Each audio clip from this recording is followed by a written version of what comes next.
Prime Minister of St. Martin, and on behalf of the Council of Ministers, my family and I bring you warm greetings for a blessed, happy, safe and prosperous New Year 2023. As we say goodbye to 2022 and welcome this new year, a year of sustainable growth and development, we acknowledge that the year has flown by with many lessons and challenges which provided us opportunities for growth and development. During last year, we saw tremendous progress as we got our economy back up and running after the devastation of the previous years dealing with the pandemic of COVID-19, which shook our foundations, affected our health both physically and mentally, as well as financially and economically with the subsequent worldwide economic downturn as the world stood still, something that still impacts us today. Then, just as we started to see a bit of light at the end of the tunnel, an adjustment to a new normal in 2022, the war on Ukraine started to extend its toll on the people of our island as well, with skyrocketing prices worldwide and supply chain disruptions negatively impacting every aspect of our lives, such as the cost of living, much needed things like food, gas, electricity, and driving the cost of construction up even higher. This has indeed impacted the most vulnerable, even as ongoing cost-cutting measures continue to impact those struggling to help themselves and their families as well.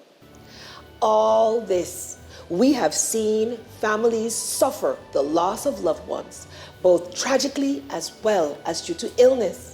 I take the time to extend our deepest condolences to all who have lost loved ones in 2022 and those still feeling the brunt of loss over the years.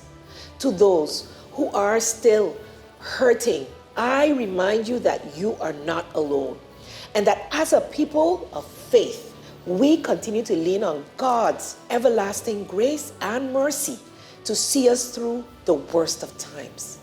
As a council, know that our thoughts and prayers, love and support are with you and your families.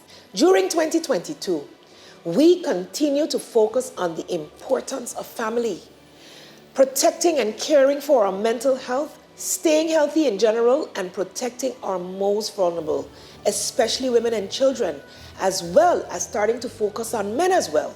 We saw an upsurge in awareness and community activities, organizations geared to address day-to-day struggles, and the business community collaborating with government and government entities, which resulted in actions of the ordinary man and woman effectuating positive change in the lives of others.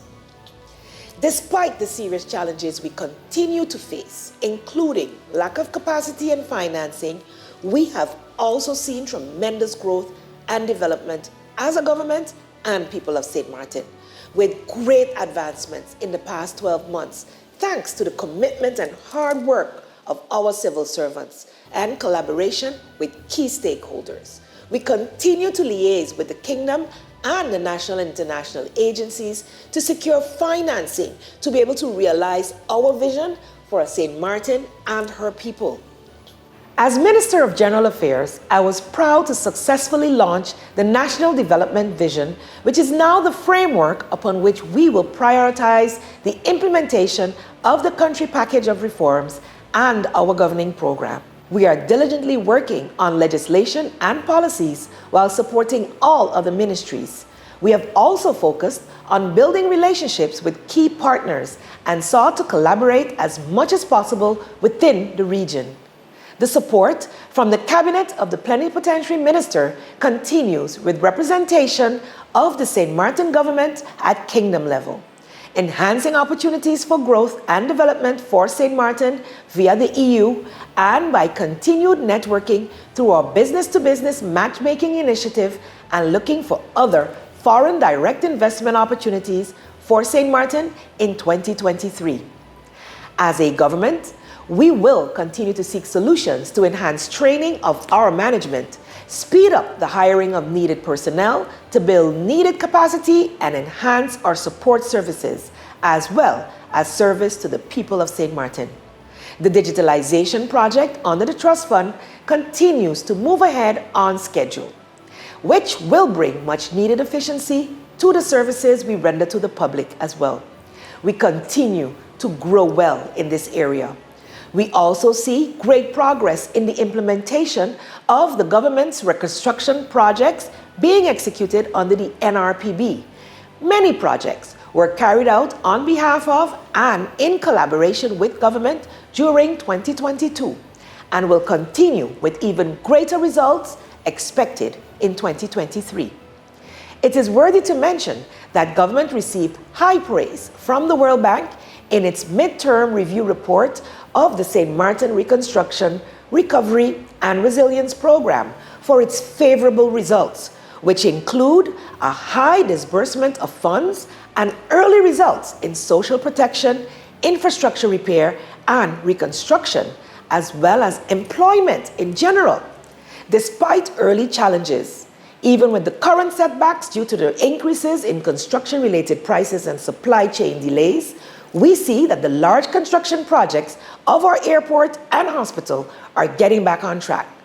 The focus for the coming period will be on continued work on the emergency debris management project, seeking solutions for housing and infrastructure, and working to ensure the roadmap to sustainable energy transition commences in 2023 with GEBE.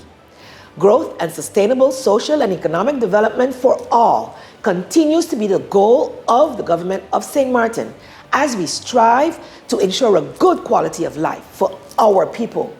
We will continue to do our utmost to provide the needed opportunities for entrepreneurship, for efficiency of doing business, creating positive climates for foreign investment, keeping our island safe and ensuring our most vulnerable are protected and well cared for. We continue to promote a positive, never give up attitude and work ethic as we close this year and welcome 2023. As Government of St. Martin, we have been at the table with our kingdom partners seeking for fair and equitable treatment of St. Martin and the other countries within the kingdom.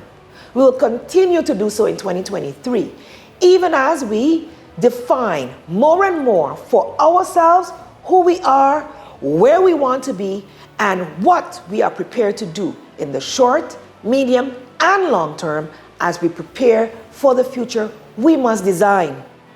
The recent apologies by the Dutch government has been received, and though the dialogue for St. Martin is in its infancy, we are striving to ensure that our voices are heard and that we will ensure that we take the lead in determining St. Martin's position in this dialogue with the wider community and lawmakers to ensure equitable treatment of St. Martin before moving forward.